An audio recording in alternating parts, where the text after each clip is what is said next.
Bonjour à tous et à toutes. J'espère que vous avez passé une bonne semaine. On va se lever pour écouter une première lecture. On va prendre le psaume 100. C'est Lionel qui va nous guider dans le partage de cette lecture.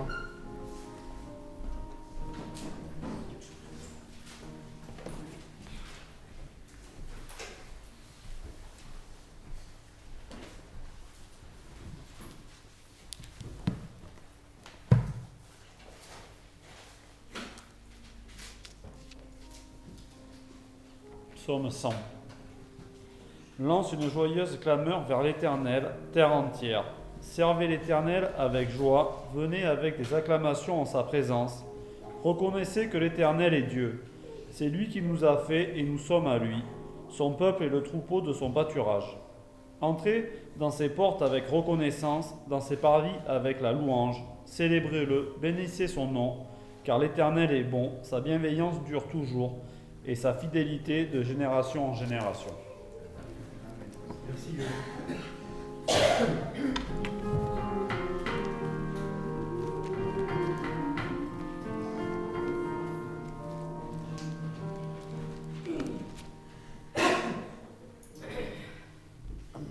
On va, dans la joie, chanter un cantique.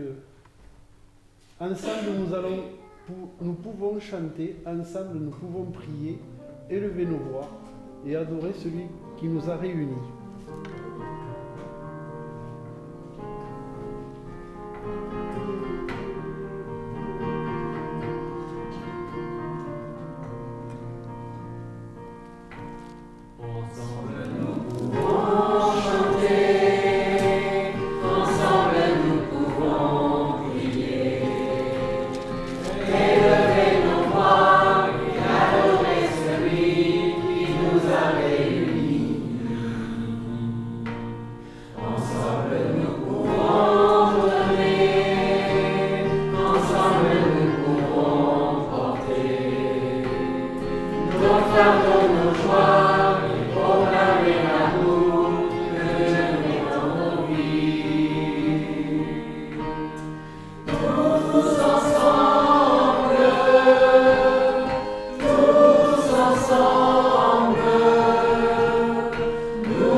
Et on va continuer avec un autre chant. Acclamons l'Éternel. Acclamez l'Éternel, bénissez son nom, le grand Dieu d'Israël, puissant en action. Que tous ceux qui respirent louent le Seigneur. Levons-nous pour offrir l'élan de nos cœurs.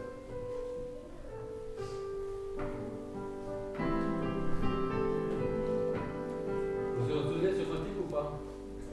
J'avais chanté il y avait un petit moment, ça donne.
se lève. On va chanter mieux quand on est debout. Acclamez l'Éternel, bénissez son nom ensemble. Bénissez son nom, le grand Dieu d'Israël, puissant en action, que tous ceux qui respirent louent le Seigneur, levons-nous pour lui, les mains de nos cœurs, chantons un cantique nouveau.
On va prendre une deuxième lecture.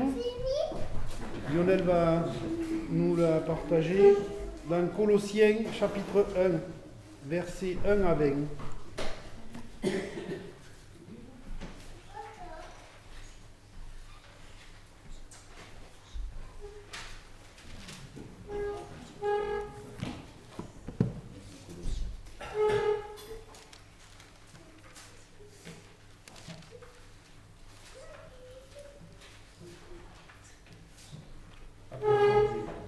Après Philippe.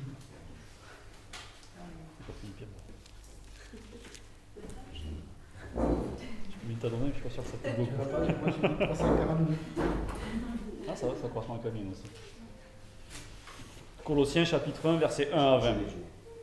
Paul, apôtre de Christ Jésus, par la volonté de Dieu, et le frère Timothée, aux saints et fidèles frères en Christ qui sont à Colosse. Que la grâce et la paix vous soient données de la part de Dieu notre Père. Nous rendons grâce à Dieu le Père de notre Seigneur Jésus-Christ et nous prions sans cesse pour vous. Nous avons en effet entendu parler de votre foi en Christ Jésus et de l'amour que vous avez pour tous les saints, à cause de l'espérance qui vous est réservée dans les cieux, et que la parole de vérité, celle de l'Évangile, vous a précédemment fait connaître. Cet Évangile est parvenu chez vous, tout comme il porte des fruits et fait des progrès dans le monde entier. Il en est de même chez vous, depuis le jour où vous avez entendu et connu la grâce de Dieu selon la vérité, d'après les instructions que vous avez reçues d'Épaphras, notre bien-aimé compagnon de service. Il est pour vous un fidèle ministre du Christ, et il nous a signalé de quel amour l'Esprit vous anime. C'est pourquoi nous aussi, depuis le jour où nous l'avons appris, nous ne cessons de prier Dieu pour vous et de demander que vous soyez remplis de la connaissance de sa volonté, en toute sagesse et intelligence spirituelle. Marchez d'une manière digne du Seigneur pour lui plaire à tout point de vue. Portez des fruits en toutes sortes d'œuvres bonnes et croissez dans la connaissance de Dieu. Devenez puissants à tout égard par sa force glorieuse, en sorte que vous soyez tout à fait persévérants et patients. Avec joie, rendez grâce au Père qui vous a rendu capable d'avoir part à l'héritage des saints dans la lumière. Il nous a délivrés du pouvoir des ténèbres et nous a transportés dans le royaume de son Fils bien-aimé, en qui nous avons la rédemption, le pardon des péchés. Il est l'image du Dieu invisible, le premier-né de toute la création. Car en lui, tout a été créé dans les cieux et sur la terre, ce qui est visible et ce qui est invisible, trône, souveraineté, principauté, pouvoir. Tout a été créé par lui et pour lui. Il est avant toute chose et tout subsiste en lui. Il est la tête du corps de l'Église. Il est le commencement, le premier-né d'entre les morts, afin d'être en tout le premier. Car il a plu à Dieu de faire habiter en lui toute plénitude, et de tout réconcilier avec lui-même, aussi bien ce qui est sur la terre que ce qui est dans les cieux, en faisant la paix par lui, par le sang de sa croix. Merci Lionel.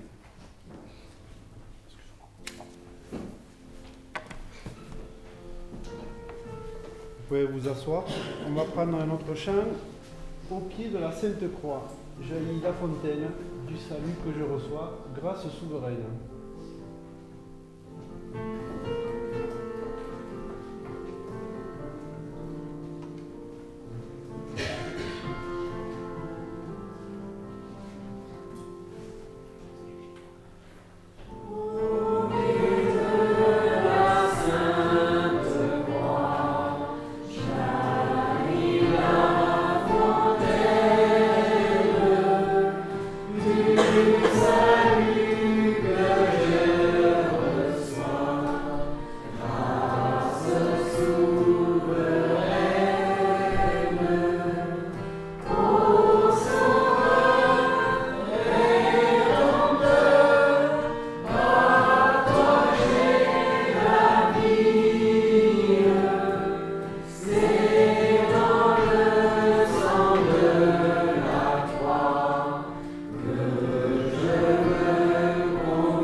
On va continuer avec notre chant. J'ai trouvé la paix profonde. Cette paix que Dieu peut nous donner. J'ai trouvé la paix profonde, j'ai trouvé le vrai bonheur et la grâce comme une onde a purifié mon cœur. À la source des eaux pures, j'ai puisé le plein pardon. De toutes mes blessures, j'ai reçu la guérison. Alors si vous savez que vous l'avez reçu, alors exprimez-le. Allez ensemble. J'ai trouvé la paix profonde, j'ai trouvé le vrai bonheur, et la grâce comme une onde a purifié mon cœur. À la source des eaux pures, j'ai puisé le plein pardon, et de toutes mes blessures, j'ai reçu la guérison. J'aimerais te voir mon frère, venir à ses vives eaux, jouir déjà sur la terre, d'un ciel si parfait, si beau. Pour trouver la paix profonde, il te faut un cœur brisé. Pour la grâce comme une onde, il faut l'esprit affligé. Pour puiser aux sources pures, pour avoir entier pardon. Dans la seule route sûre, au calme et la rançon. J'aimerais te voir mon frère, venir à ses vives eaux, jouir déjà sur la terre, d'un ciel si parfait, si beau.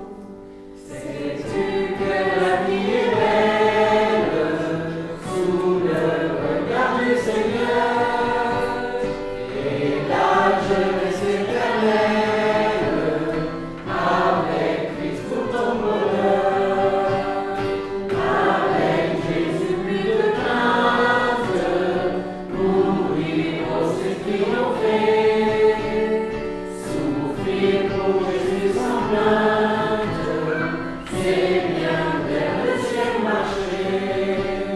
J'aimerais te voir mon frère, venir à ses vives eaux, jouir déjà sur la terre, d'un ciel si parfait, si beau. Quand au bout de la carrière, nous verrons tous là-haut, te verrai alors mon frère, heureux près des vives eaux, dans la parfaite harmonie de ce monde merveilleux. Charmeur, pardonneur, ami, seras-tu près de ton Dieu? J'aimerais te voir mon frère, venir à ses vives eaux, jouir déjà sur la terre, d'un ciel si parfait, si beau.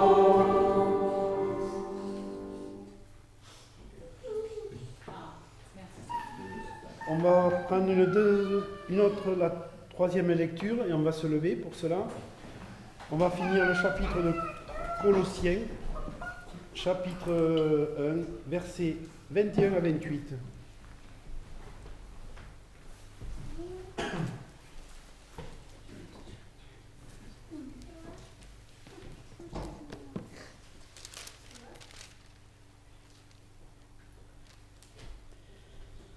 Et vous, qui étiez autrefois étrangers et ennemis par vos pensées et par vos œuvres mauvaises, il vous a maintenant réconciliés par la mort dans le corps de sa chair pour vous faire paraître devant lui saint, sans défaut et sans reproche.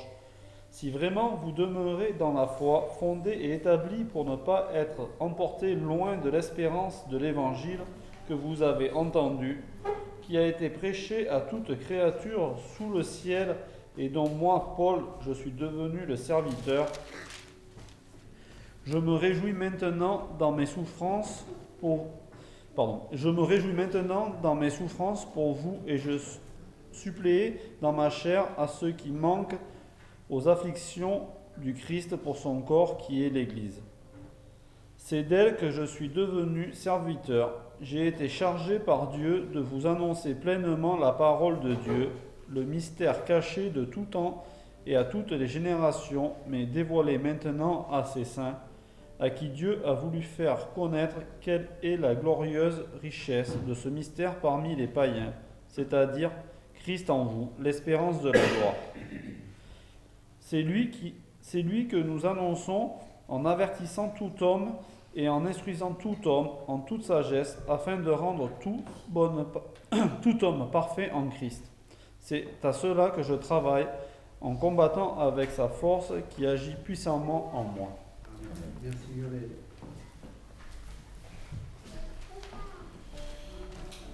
On va rester debout et on va prendre un autre chant. Je ne sais pourquoi dans sa grâce. Jésus m'a tant aimé, pourquoi par son sang il efface ma dette, mon péché.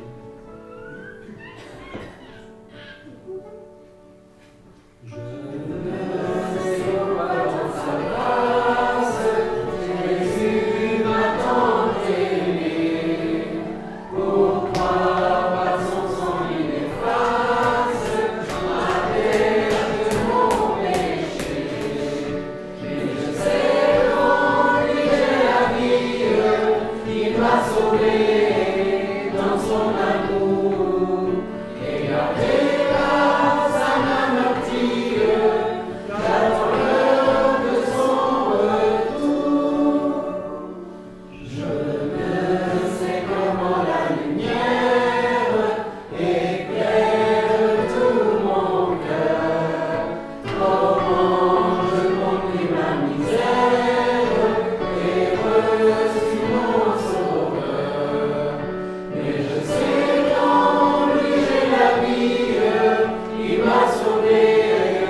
Nous allons faire les offrandes.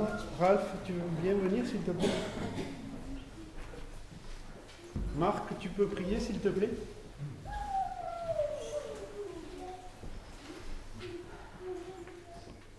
Seigneur, quelle joie effectivement de t'appartenir, de ce que nous puissions te chanter, te louer, t'adorer.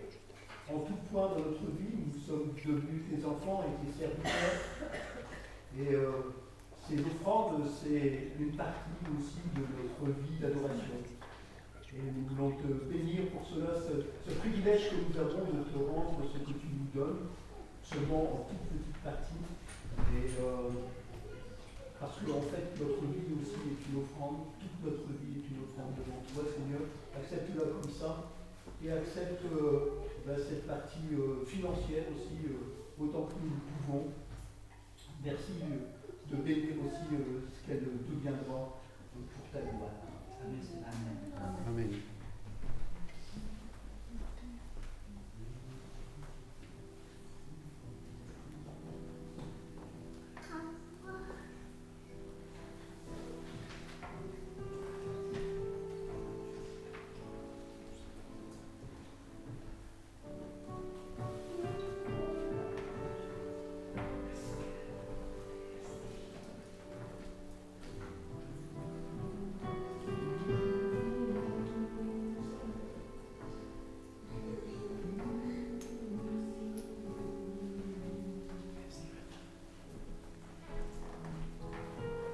Merci Seigneur Merci.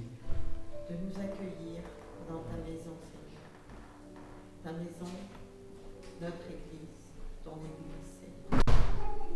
Merci pour le sacrifice de ton Fils, mon Dieu, qui nous libère de tout, qui nous donne la paix, Seigneur, qui guérit nos maux physiques et mentaux, psychologiques, Seigneur. Tu nous guéris par ton sacrifice. C'est au pied de ta croix que je viens te dire merci, Seigneur. Merci chaque jour, chaque heure, chaque minute. Merci d'être dans nos vies, Seigneur. Merci de nous accompagner, de nous supporter, de nous aider, de nous conseiller. Merci, mon Dieu. Et c'est dans le nom de Jésus que je te prie, mon Dieu.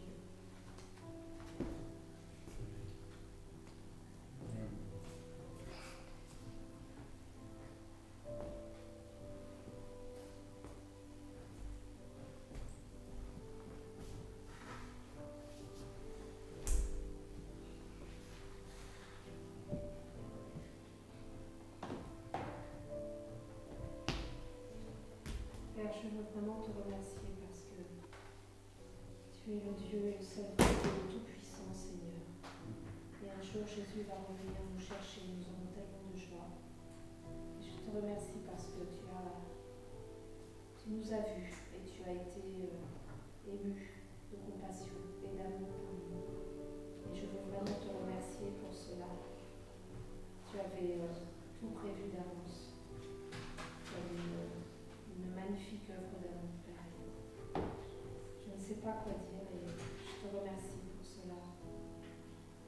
Aide-nous à faire preuve de cette compassion envers notre entourage et à parler de toi, de ton œuvre. C'est au nom de Jésus que je te prie. Amen.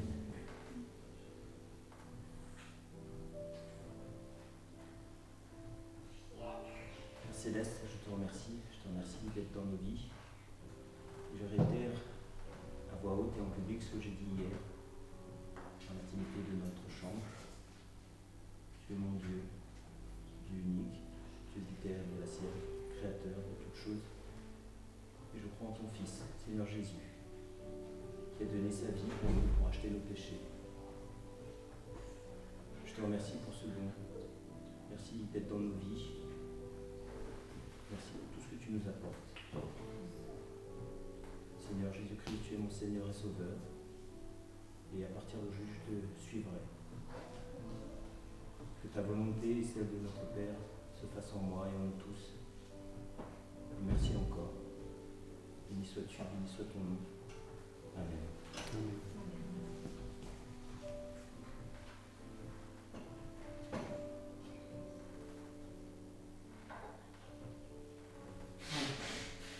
Seigneur grand Dieu, merci parce que tu m'aimes moi dans ton immensité, dans ton éternité, dans tout ce qui m'est complètement incompréhensible, Seigneur. Tu m'aimes tel que je suis. Merci vraiment pour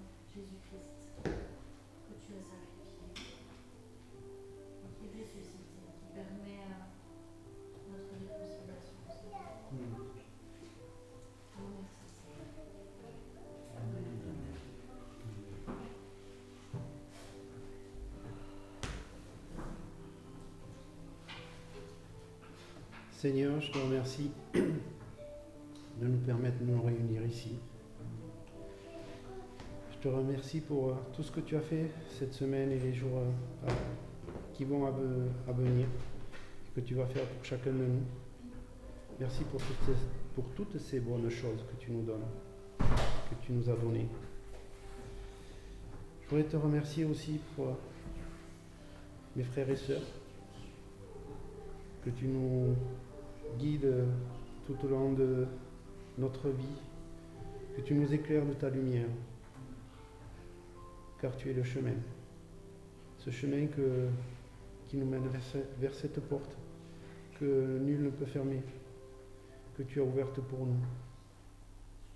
Je te remercie, je te remets tous nos soucis et nos fardeaux, en particulier ceux qui traversent des épreuves, qui sont dans la maladie. Je te remercie pour les guérisons que tu favorises, que tu dans le corps de ceux qui en ont besoin, que tu renouvelles nos forces, la paix, la joie dans nos cœurs, que tu sois parmi nous. Et c'est au nom de ton Fils Jésus-Christ que je te prie. Amen. Je vais exceptionnellement, avant de prendre le chant, là, demander à Olexi de venir, qui va nous rendre un témoignage. Et je crois que Julia va traduire. Tu peux venir, Olexi?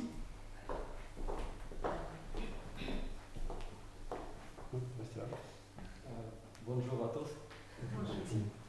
Мне очень приятно находиться вместе с вами. Je suis très heureux de me retrouver ici parmi vous. Еще больше приятно, что вы наконец меня будете понимать. Et je suis encore très heureux parce qu'aujourd'hui, enfin, vous allez comprendre mon message. Я слышал у себя в стране, как говорят иностранцы, это было смешно. Je не поняла. Я слышал, как в моей стране говорят иностранцы, и это было смешно. Alors dans mon pays, j'ai écouté les étrangers parler et ça me paraissait toujours très marrant parce que je ne comprenais pas. И я понимаю, что вы так же само меня слышите, и вам смешно, когда я говорю. Et je me dis, je me doute qu'aujourd'hui, quand je parle russe, enfin quand je parle ma langue, vous, pareil, vous ne comprenez pas ce que je dis et ça doit être marrant pour vous. Но я скоро научусь. Mais je vais bientôt apprendre la langue française. Я хочу рассказать о том, как Бог спасал меня от смерти. Alors aujourd'hui, je vais vous raconter comment Dieu m'a sauvé à plusieurs reprises de la mort. В 1993 году моя мама привела нас в церковь. En 1993, ma mère nous a amenés avec mon frère, dans une église. И после этого Бог, и перед этим, и после этого Бог проявлял свою славу в том, что Он сохранял наши жизни и сверхъестественно благословлял. Même avant ce moment et après ce moment qu'on soit venu à l'église, Dieu nous a toujours protégés, il a toujours été présent dans nos vies. Первый случай, который произошел в моей жизни, это когда меня сбил машина, и у меня была сломана ключица. Alors la première chose qui m'est arrivée, c'est quand j'ai été victime d'un accident où je traversais la route et une voiture m'a percuté et j'avais les clavicules cassées, brisées, clavicules. Я остался жив, меня отвезли в больницу, я остался жив, все в порядке, слава Богу. Donc j'ai été hospitalisée, j'étais en vie, tout va bien, merci Dieu. Второй случай был, мы с моей мамой ехали в поезде. Alors la deuxième chose qui nous soit arrivée, c'est qu'une fois avec ma mère, nous voyageons en train. И одна женщина, которая сидела с нами в купе, она забыла свою сумку. Et une femme qui était assise avec nous dans le même wagon, en partant, elle a oublié son sac. И моя мама взяла эту сумку и побежала за женщиной, чтобы ее отдать. Et ma mère, elle a vu, elle a pris le sac et elle a couru derrière cette dame pour le lui rendre. Я остался с моей бабушкой, я побежал за моей мамой и упал между вагоном и перроном под поезд.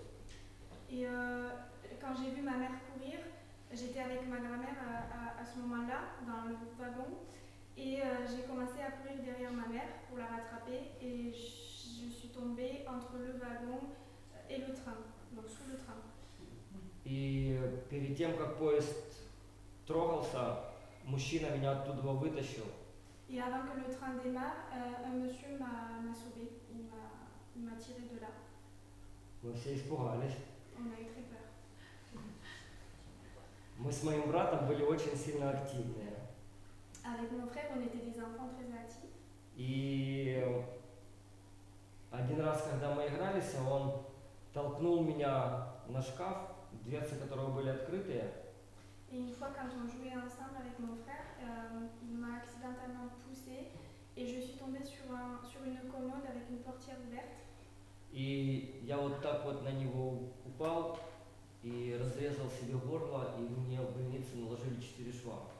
Je suis tombée sur ma nuque, sur le cou, pardon, et j'avais une très grande ouverture, donc suite à quoi j'ai été hospitalisée et on m'a mis 4 points de suture. 4 points de suture.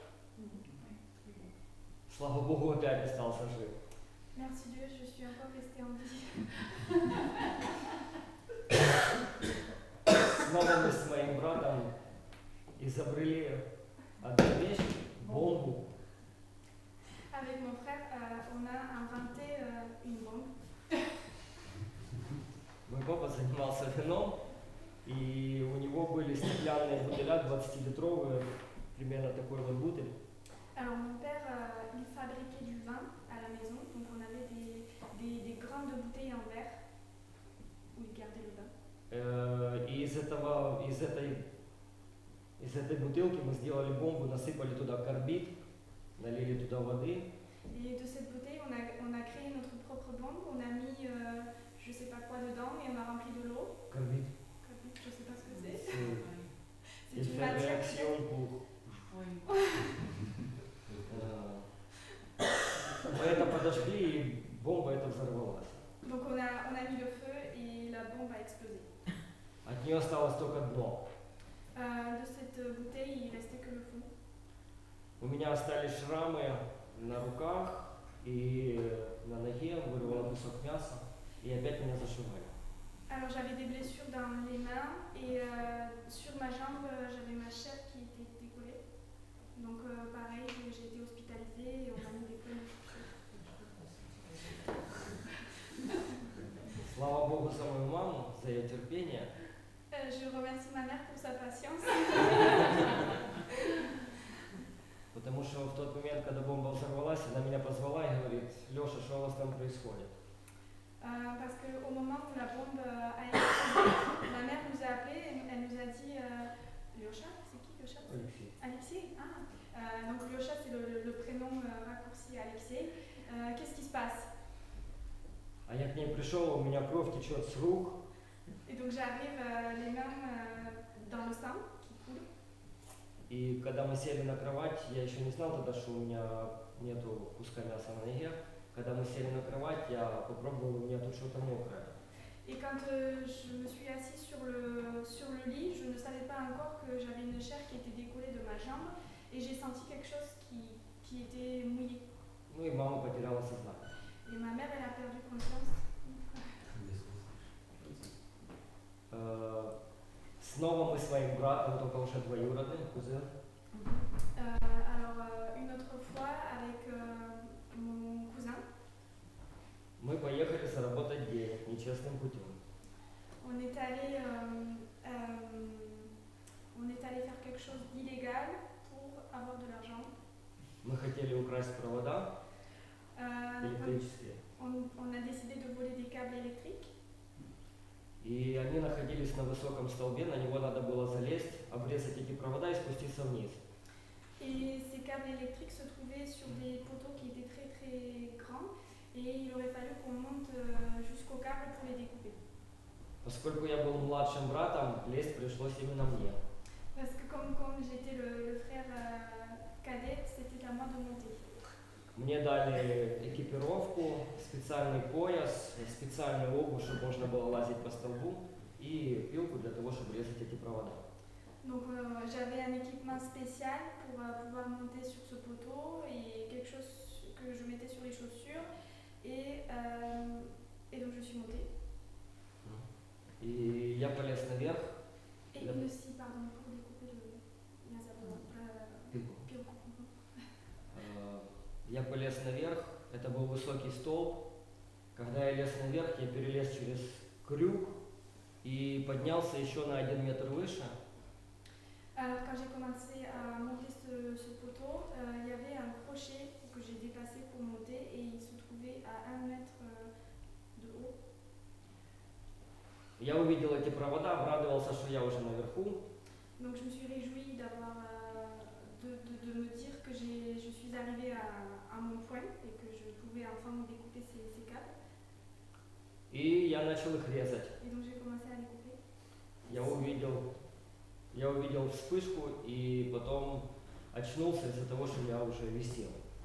Donc j'ai vu une sorte de lumière et ensuite je me suis réveillée au moment où j'étais déjà accrochée, j'étais pendant sur le poteau.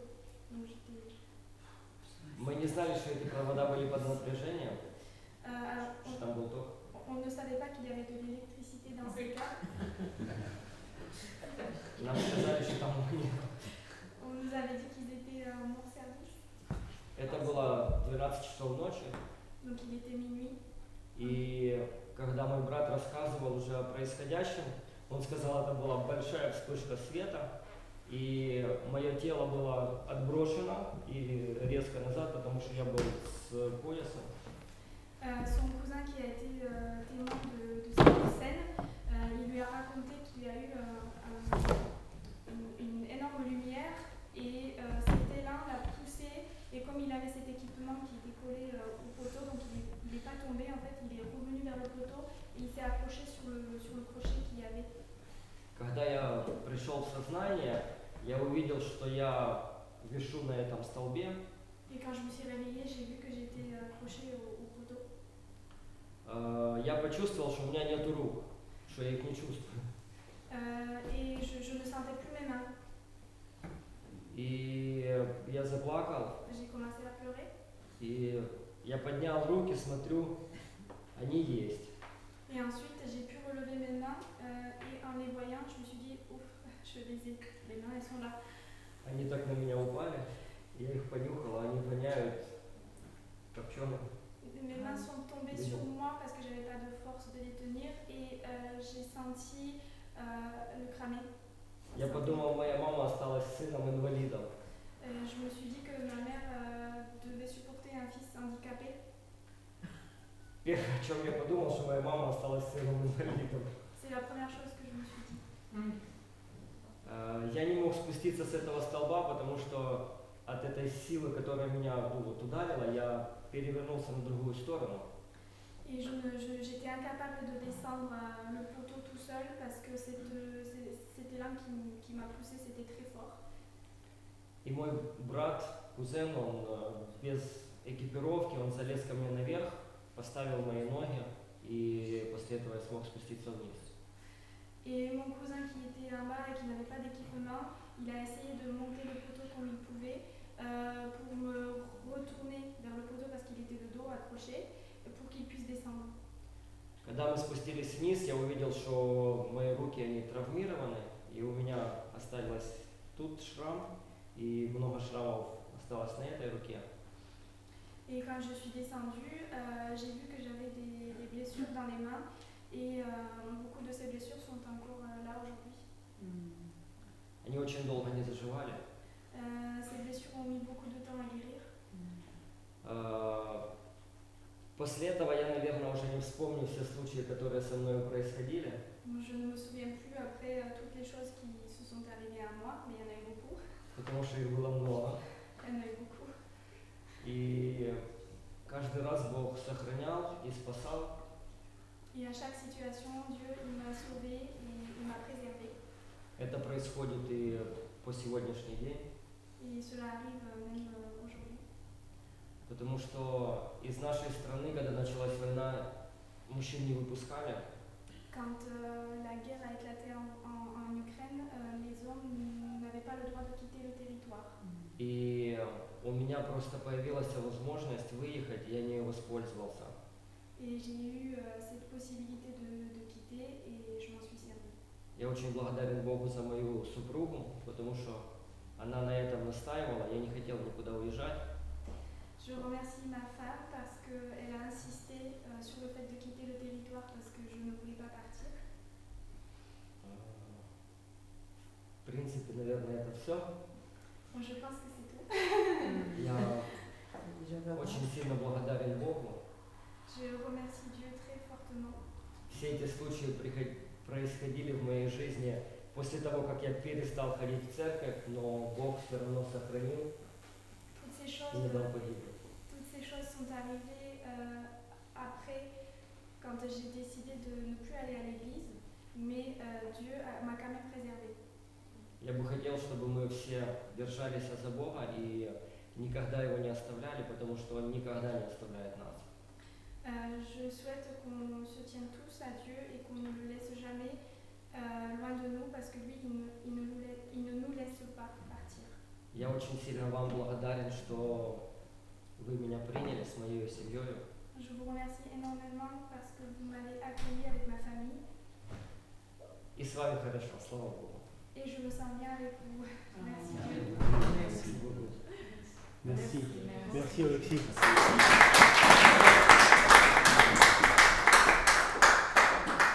Si toutefois quelqu'un a envie de donner notre témoignage comme Alexis, on est preneur. Je voudrais juste savoir quel âge il avait pour que je vous sache.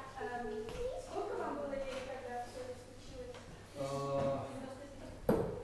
6 лет, по-моему, вот получается, автобус меня сбил в 6 лет, под поезд я упал тоже 6-7 лет. Потом бомбу эту мы сделали, мне было где-то 16 лет. И горло у меня разрезано, это где-то в 8 лет было. И на стол я залез 17 тоже до 17 лет. Alors, en 1993, il avait 6 ans avec l'histoire du train, sous le train. Ensuite, la commode, pareil, donc quand il s'est coupé au cou, c'était à 6 ou 7 ans aussi. L'histoire de la bombe, il devait avoir 8 ans. Et donc, la dernière histoire avec son cousin, il avait 16 ou 17 ans. Pauvre maman.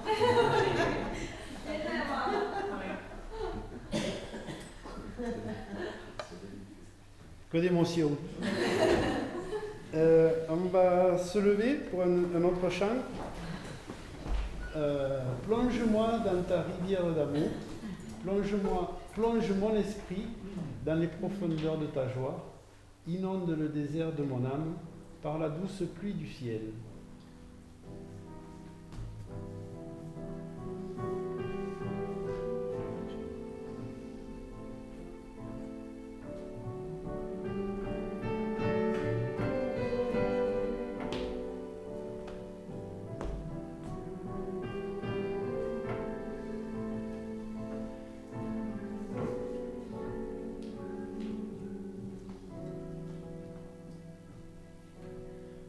Plonge-moi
pouvez prendre place. Je laisse la place à Albert qui va nous donner son message.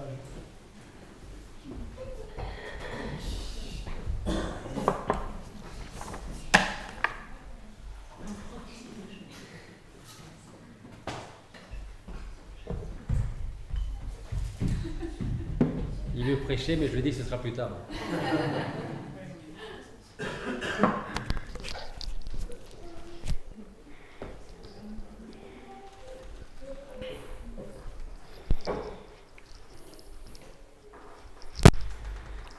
Bien, ce matin, j'ai le plaisir d'apporter la dernière prédication sur le Seigneur sur la croix. Quelqu'un peut me rappeler les paroles du Seigneur, les thèmes que nous avons vus jusqu'à présent? La première.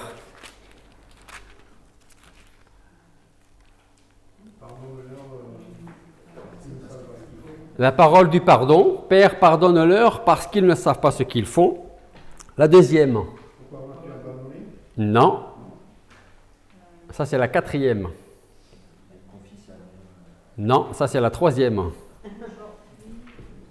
est accompli. Non, ça, c'était hier, la semaine dernière. C'était la parole du salut. Seigneur, souviens-toi de moi quand tu viendras dans ton règne. Et Jésus lui dit, en vérité, je te le dis, aujourd'hui tu seras avec moi au paradis. La troisième, vous l'avez dit, c'est ce qu'on appelait la parole d'affection. Femme, voilà ton fils. Puis il dit aux disciples, voilà ta mère. La quatrième, c'était la parole d'angoisse. Mon Dieu, pourquoi m'as-tu abandonné? La cinquième, c'était la parole de souffrance. J'ai soif. Et la semaine dernière, nous avons vu la sixième parole, la parole de la victoire, qui est « tout est accompli » du grec, en 5 lettres. Presque, ça c'est le métro à Toulouse. Téléo. Ok, mais on n'était pas loin. Ok. Ce matin, nous allons donc étudier ensemble la septième et dernière parole de Christ qu'il a prononcée sur la croix. Et cette parole, on va la nommer la parole de contentement. On va regarder Luc chapitre 23. Luc 23, verset 46.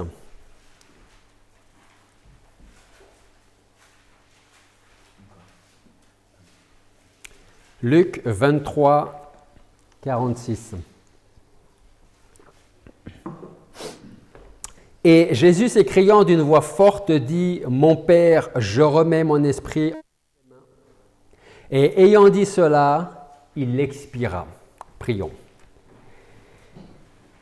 Père Céleste, nous voulons te remercier parce que tu nous as conduits à travers les paroles de notre Seigneur Jésus-Christ, ton Fils, ton unique, ton bien-aimé, alors qu'il était cloué sur la croix. Nous avons vu toutes ces paroles, la parole de pardon, du salut, d'affection, celle de l'angoisse, de la souffrance, et la semaine dernière de la victoire. Et aujourd'hui, nous allons voir une autre parole, la parole du contentement. Et Seigneur, alors nous voulons vraiment te demander de nous disposer favorablement pour que nous puissions recevoir ta parole, ton enseignement. Aide-nous à l'entendre, à la retenir et à la mettre en pratique. Et à nous souvenir de ce don si précieux que tu nous as accordé. Merci pour ton salut. Merci pour ton pardon. Et c'est en ton nom que nous te prions. Amen. Ces paroles sont les dernières donc que Jésus a prononcées juste avant de mourir et nous allons voir que ce sont des paroles de contentement, des paroles de foi, des paroles de confiance, mais aussi des paroles d'amour. Parce que celui à qui Jésus confie le précieux trésor de son esprit n'est autre que Dieu, son Père. C'est par un acte de foi qu'il peut dire « Je remets mon esprit entre tes mains ». Et s'il le fait, c'est parce qu'il sait à qui il s'en remet maintenant. Souvenez-vous de toutes les leçons que Christ nous a laissées alors qu'il faisait la volonté de son Père. Nous avons une autre leçon ici, sa décision de remettre son esprit entre les mains de Dieu est un exemple pour chacun d'entre nous et on va voir ce matin pourquoi. Et savoir, on va se poser les questions personnellement, est-ce que je fais vraiment confiance à Dieu? Si je vous pose la question et que vous levez la main, est-ce que vous faites confiance à Dieu? Pratiquement, tout le monde va lever la main pour dire « je fais confiance à Dieu ». La véritable question serait peut-être de savoir jusqu'à quel point nous sommes prêts à faire confiance à Dieu. Le Seigneur sait pertinemment ce qu'il fait. Il connaît la personne à qui il confie son esprit et il sait bien combien il peut faire confiance à ce grand Dieu qui nous dit « Personne ne peut ravir de ma main ceux qui m'appartiennent. Personne ne peut tomber, personne ne peut venir et l'enlever de ma protection. » Dans notre verset, nous remarquons que Christ, ou plutôt comment Christ accomplit cet acte de remettre son esprit entre les mains de Dieu. Dans le verset, nous lisons « Et Jésus, s'écriant d'une voix forte, je pense, je peux me tromper, mais que quand il a dit « tout est accompli », c'était avec moins de force. Parce que là, nous lisons, Jésus s'écriant d'une voix forte, dit, « Mon Père, je remets mon esprit entre tes mains. » Ayant dit cela, il expira. Jésus s'écrie d'une voix forte de sorte que tous ceux qui sont présents au pied de la croix puissent l'entendre. Que tous ses ennemis qui le croyaient sans ressources et complètement abandonnés de Dieu sachent que ce n'était pas le cas. Bien au contraire. À ce moment très précis, Christ est toujours le bien-aimé du Père. C'est pour cela qu'en toute confiance, il peut remettre son esprit entre ses mains et dire « J'arrive ». Rappelez-vous, il s'est confié en Dieu, que Dieu le délivre. Il a ressuscité des gens. Il a fait des miracles, qu'il en fasse un autre en descendant de la croix. Mais il ne se passe rien. On avait raison. Il n'est pas le Fils de Dieu, et encore moins Dieu. Parce que si son Père était Dieu, il ne l'aurait pas laissé sur la croix. Il n'aurait même pas permis qu'on le crucifie sur la croix. Et un peu comme si c'était pour casser tout ça, Jésus s'écrie d'une voix forte et dit « Mon Père, je remets mon esprit entre tes mains. » Ayant dit cela, il expira. Christ s'est donc exprimé à 7 reprises sur la croix et comme tout le monde le sait, ou si vous ne le savez pas, vous le saurez maintenant, le chiffre 7 représente toujours la perfection dans la parole de Dieu. Alors que ce soit au calvaire comme partout ailleurs, Christ manifeste toujours toutes ses perfections. Et le chiffre 7 indique aussi le repos dans l'œuvre que Dieu a accomplie lors de la création. Il a créé les cieux et la terre en 6 jours et se reposa le 7e jour, en contemplant l'œuvre parfaite qu'il venait d'accomplir. Eh bien, si on y réfléchit bien, ce fut la même chose pour notre Seigneur et Sauveur Jésus-Christ. Il a reçu une œuvre à accomplir et, comme on l'a vu la semaine dernière, il a dit « J'ai accompli mon œuvre. Tout est accompli. » Et voilà la 7e parole qui arrive. « Père, je remets entre tes mains mon esprit. » Autrement dit, quelque part, je vais me reposer. Dès les premiers instants que Christ passa sur la croix, il était en communion avec son Père. Sa première prière était « Père, pardonne-leur » et la dernière fut « Père, je remets mon esprit entre tes mains ». Ce que nous pouvons mettre en avant concernant la vie du Seigneur, c'est sa parfaite soumission à Dieu le Père. Dès l'âge de 12 ans, il disait à Marie « Ne savez-vous pas que je dois m'occuper des affaires de mon Père ?» Quand il fut tenté par Satan dans le désert, il répondit au tentateur qu'il vivrait de toute la parole qui sort de la bouche de Dieu. Quand malgré les œuvres puissantes qu'il avait accomplies et le message percutant qu'il délivra, les foules nombreuses restaient insensibles, il se soumit quand même à celui qu'il avait envoyé en disant « Je te loue, ô Père, Seigneur du ciel et de la terre, de ce que tu as caché ces choses aux sages et aux intelligents et que tu les as révélées aux enfants. » Quand les sœurs de Lazare lui ont appris la nouvelle de la mort de leur frère, il resta encore 2 jours dans le lieu où il était. Il y restait et en même temps il disait « Cette maladie n'est point pour la mort mais pour la gloire de Dieu, afin que le Fils de Dieu soit glorifié par elle. » Le désir de Christ était de se soumettre en toute chose à la volonté de Dieu. Je répète la question du début. Est-ce qu'on fait confiance en Dieu? Oui, bien sûr. Jusqu'à quel point? On pourrait poser la même question sous le fait de se soumettre à la volonté de Dieu. Qui veut connaître la volonté de Dieu? Si vous êtes normaux, vous allez me dire, ben moi je veux connaître la volonté de Dieu, parce que je veux la faire. Ok? La question c'est, si je connais la volonté de Dieu, est-ce que je vais l'accomplir jusqu'au bout? Est-ce que cette volonté en question ne va pas perturber, changer ma volonté, ma vie, ma façon de vivre ou d'être?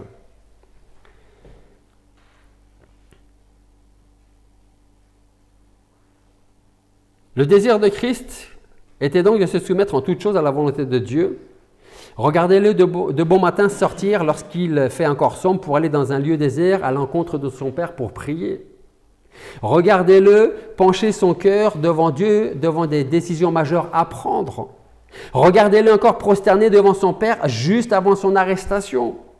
Puis il meurt comme il a toujours vécu, c'est-à-dire en obéissant à la volonté de Dieu et en s'abandonnant entre les mains de Dieu. J'espère qu'on pourra dire, si on la voit arriver, si on voit arriver la mort, parce qu'on sait que très prochainement on va mourir, peut-être qu'on sera en capacité de dire, Seigneur, tu vas venir me chercher bientôt, je me remets à toi entièrement, jusqu'à ce que tu viennes me chercher. C'est bien de pouvoir le dire. Vous savez ce qui est mieux? C'est de le dire aussi quand on est en pleine santé. Pas quand arrive la fin. Seigneur, tu m'as sauvé. Tu m'as sauvé pour une bonne raison. Tu ne m'as pas sauvé pour moi-même. Tu m'as d'abord sauvé parce que tu avais le désir de le faire. Et pour que je te loue et que je te glorifie et que je te donne ma vie. Parce que je fais partie du peuple que tu as racheté par Jésus-Christ.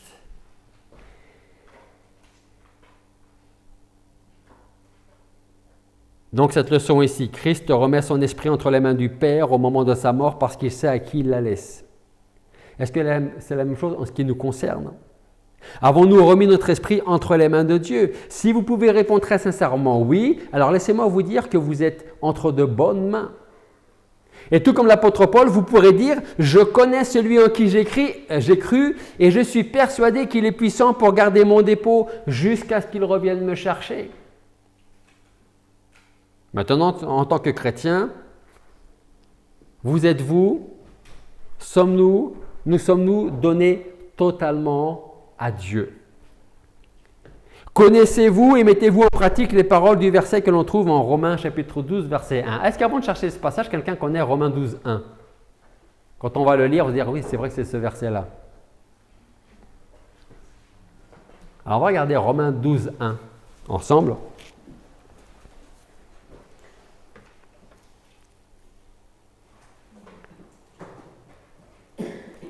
Et qu'est-ce que Paul dit aux chrétiens de Rome là? Il dit, je vous exhorte donc, frères, par les compassions de Dieu, à offrir vos corps en sacrifice vivant, saint, agréable à Dieu. C'est votre culte raisonnable. Je vous exhorte, par les compassions de Dieu, à offrir vos corps en sacrifice vivant, saint, agréable à Dieu. C'est votre culte raisonnable. Une ou deux autres questions peuvent être posées par rapport à ce passage. Vivons-nous pour la gloire de Dieu et de Jésus-Christ qui s'est donné pour nous sur la croix?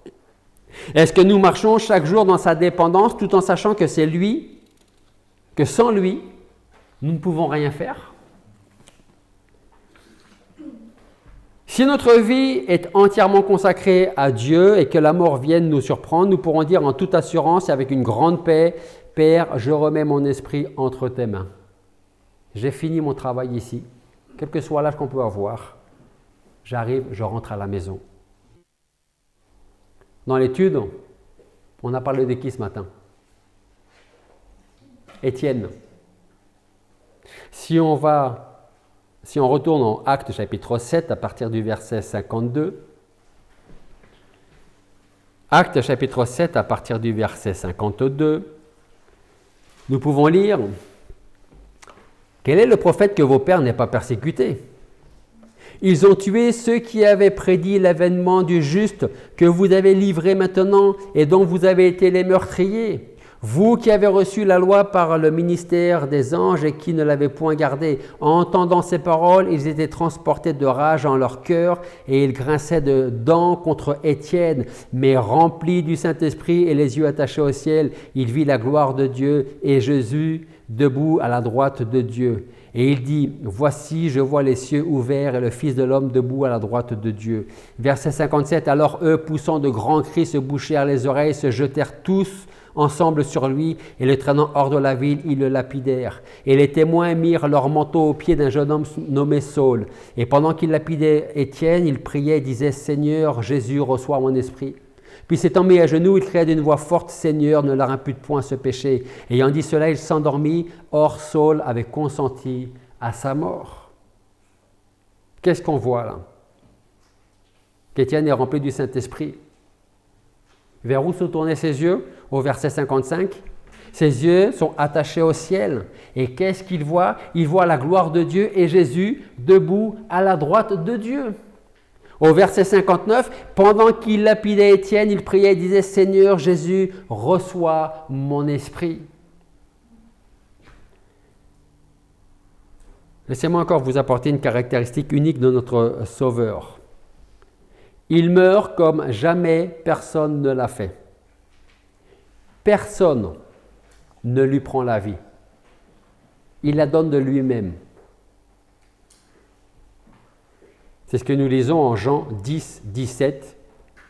Quand le Seigneur lui-même, en Jean 10, 17, nous dit « Voici pourquoi mon Père m'aime, c'est que je donne ma vie pour la reprendre. Personne ne me l'ôte, mais je la laisse de moi-même. J'ai la puissance de la laisser, j'ai la puissance de la reprendre. J'ai reçu ce commandement de mon Père. » Alors maintenant, ce que nous pouvons avoir besoin de comprendre, c'est pourquoi est-ce qu'il donne sa vie? À votre avis, pourquoi est-ce que le Seigneur donne sa vie?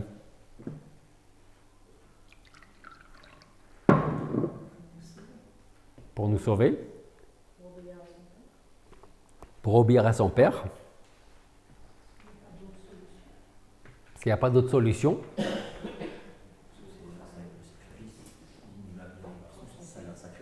C'est son sacrifice pour nous racheter, par amour. Je vais vous donner des références pour ceux qui prennent des notes et je vais vous lire les versets. Marc 2, 17. Ce ne sont pas ceux qui sont en santé qui ont besoin de médecins, mais ceux qui se portent mal. Je suis venu appeler à la repentance non les justes, mais les pécheurs. Ça veut dire quoi? Ça veut dire que si je me considère comme juste, je n'ai pas besoin d'un sauveur. J'en ai besoin seulement si je me considère comme un pécheur. Matthieu 18, 11. Je suis venu pour sauver ceux qui étaient perdus. Si on n'a pas l'impression d'être perdu, on ne viendra jamais au Seigneur. Romains chapitre 5, verset 6. Car lorsque vous étiez encore privés de toute force, je suis mort en montant pour vous, vous qui étiez des impies. Maintenant, il se peut que vous vous demandiez si vous aussi vous avez le droit de croire. Est-ce que j'ai le droit au salut que le Seigneur donne? Est-ce que je peux en bénéficier?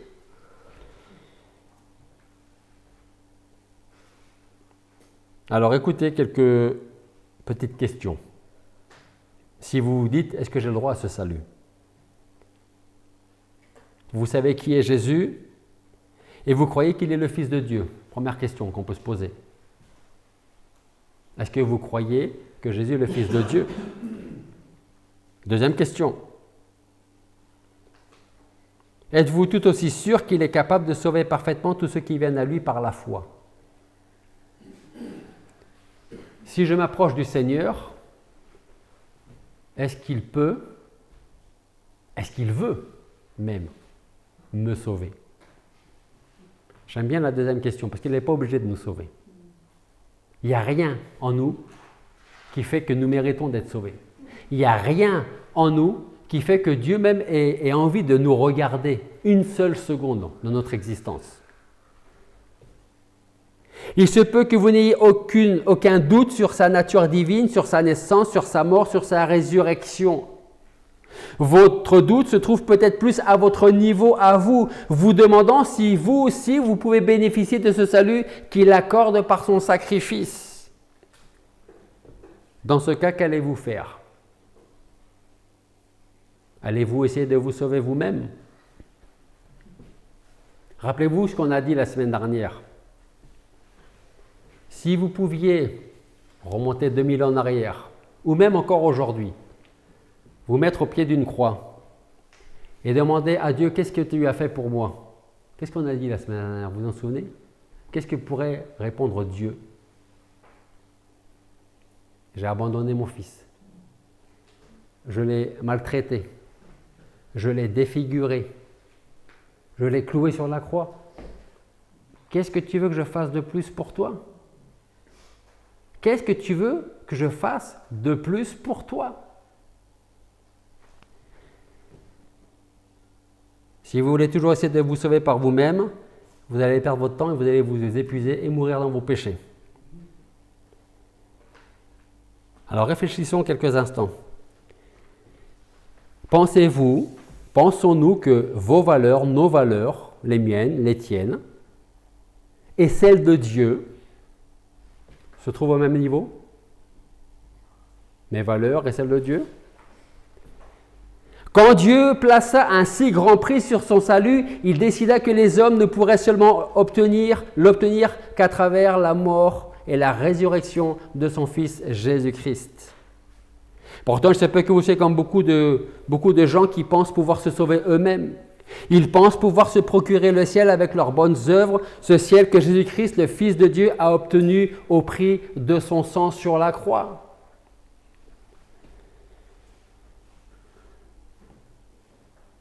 Une chose qu'on a du mal à accepter, et ensuite, quand on est sauvé, une chose qu'on a peut-être du mal à comprendre, c'est que Dieu accorde le meilleur de sa grâce gratuitement, sans rien nous demander. Et vous savez pourquoi? Tout simplement parce que ni moi, ni toi, nous ne pouvons rien apporter, à part nos péchés, à Dieu pour recevoir sa grâce. Rien. Si donc le pécheur essaie de négocier avec Dieu, si vous essayez de convaincre Dieu que vous êtes bon, vous avez déjà perdu d'avance. Donc ne commencez même pas. Si vous cherchez à vous sauver vous-même par votre manière de vivre, répondez à ma question. Qu'allez-vous faire? Qu'allez-vous changer dans votre vie, dans vos habitudes, pour recevoir les faveurs de Dieu? Très sincèrement, pensez-vous que le cœur de l'homme peut changer radicalement par lui-même? Rappelez-vous dans l'étude avec Étienne sur les actes qu'on est en train de faire là. Le cœur de ces hommes, il y a plus de 2000 ans, on a le même aujourd'hui. On a le même cœur aujourd'hui. Dès son plus jeune âge, l'homme naturel marchait selon ce que son cœur lui dictait. Il errait déjà comme une brebis perdue en suivant le mal. Alors, quelle raison avons-nous de croire que nous pourrons changer le penchant naturel de notre cœur aujourd'hui, que nous sommes plus âgés? Je crois que c'est la semaine dernière que je vous avais dit, on vieillit ou on meurt comme on a toujours vécu.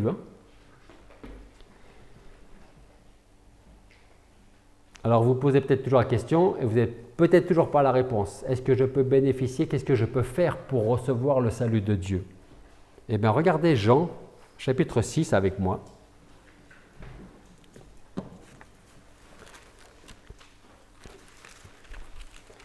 Jean, chapitre 6.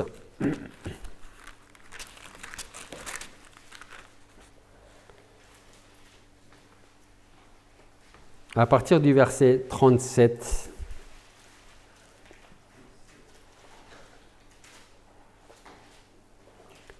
Jean chapitre 6, versets 37 à 39.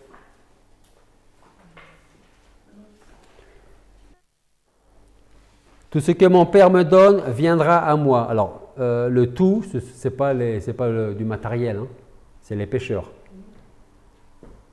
Tout ce que mon Père me donne viendra à moi. Et si vous avez un doute sur est-ce que le Seigneur va me recevoir, qu'est-ce qu'il dit? je ne mettrai pas dehors celui qui viendra à moi. Si vous posez la question, est-ce que je ne suis pas un trop grand pécheur?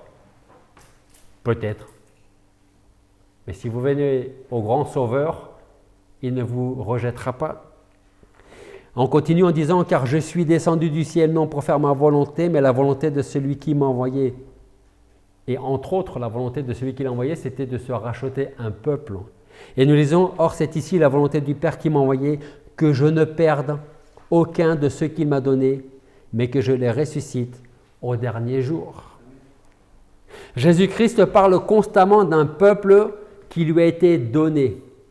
Et ce qui est remarquable ici, c'est que même pendu à la croix, Christ peut dire « Je n'ai perdu aucun de ceux que tu m'as donnés ». Ce que nous pouvons dire, c'est que lorsque Christ remet son esprit entre les mains de Dieu, il associe aussi l'esprit de chacun d'entre nous. Tout est accompli. Et le sacrifice que je suis venu accomplir pour racheter ton peuple, ceux qui vivent aujourd'hui, ceux qui ont vécu dans le passé et ceux qui vivront demain, nous, le Seigneur a pris aussi notre esprit et les a remis entre les mains de Dieu. Je n'ai perdu aucun de ceux que tu m'as donnés. La chose la plus importante qu'il ne faut pas oublier, c'est que Jésus n'a pas vécu et n'est pas mort pour lui-même, mais pour ceux que le Père lui a donnés. Et remarquez une autre chose importante, regardez bien où Christ remet son esprit entre les mains de Dieu. Et vous savez pourquoi? Parce que c'est le seul lieu qui désigne la sécurité éternelle.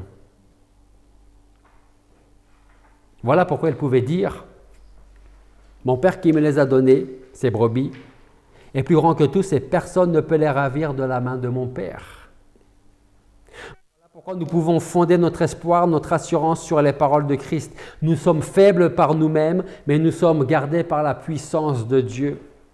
En 1 Pierre chapitre 1, versets 3 et 5 à 5, 1 Pierre 1, 3 à 5, nous pouvons lire « Béni soit Dieu le Père de notre Seigneur Jésus-Christ, qui par sa grande miséricorde nous a régénérés pour avoir une espérance vive, par la résurrection de Jésus-Christ d'entre les morts, d'obtenir l'héritage incorruptible qui ne peut se souiller ni flétrir, conservé dans les cieux pour nous, qui sommes gardés par la puissance de Dieu par la foi, afin que nous obtenions le salut qui est prêt d'être révélé au dernier temps. » Voilà pourquoi nous pouvons nous assurer que si nous sommes entre les mains de Dieu, nous sommes bien gardés. Nous ne pourrons jamais être enlevés de ses mains protectrices. Alors pour conclure ce matin avec les 7 merveilleuses paroles de Christ sur la croix, je dirais ceci, nous sommes dans un monde rempli de dangers. Nous ne sommes pas en mesure de prendre soin de nous-mêmes pendant toute notre vie et encore moins à l'heure de notre vie, à la fin de notre vie. La vie nous réserve très certainement encore de nombreuses tribulations, tentations et il y aura aussi, je veux le croire, des bénédictions bien entendu. On aura peut-être parfois l'impression que notre âme est menacée de tous côtés et que Satan se déchaîne pour nous faire perdre la foi peut-être même. Nous trouverons sur notre chemin des tas de choses au-dessus de nos forces. Mais souvenez-vous de ces paroles-là. Mon Père qui me les a données est plus grand que tous, et personne ne peut les ravir de la main de mon Père. Cette parole de Christ est un véritable rayon de lumière pour le monde dans lequel nous vivons. C'est une parole qui forme un véritable bouclier autour de nous, un bouclier efficace contre les attaques de Satan.